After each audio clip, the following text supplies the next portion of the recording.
अस्सलाम वालेकुम स्टूडेंट। तो आज की वीडियो में हम लोग आदाब जुमा का पार्ट नंबर 4 डिस्कस करने वाले हैं। तो आए बगैर हो जाए किससे शुरू करें। जुमा के दिन पढ़ी जाए सूरत कहफ। आप लोग सबको पता होगा कि सूरत कहफ जो है वो फितरत दज्जाल से हमें क्या करती है, बचाती है। तो इसलिए हमें क्या है, सूरत कहफ पढ़ने का हुक्म है। तो इसलिए कोशिश करें कि इसकी पहली 10 आयतें लाजमी पढ़ें। करीब बैठने की कोशिश करें, इमाम के करीब बैठने की कोशिश करें।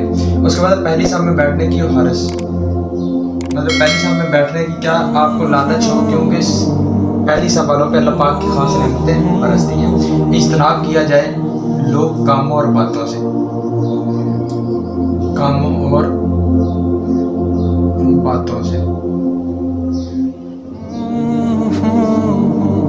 खुतबा सुनना चाहिए खामोशी से। खुतबे के दौरान ज़रा भी बात वगैरह नहीं करनी चाहिए। यहाँ तक है कि अगर कोई दो लोग बातें कर भी रहे हों तो आप उनको मना भी नहीं कर सकते, बस आपने अपना चुप करके खुतबा सुनना है। तो ये था हमारा आज का पार्ट, इसको आप लोग देख लें।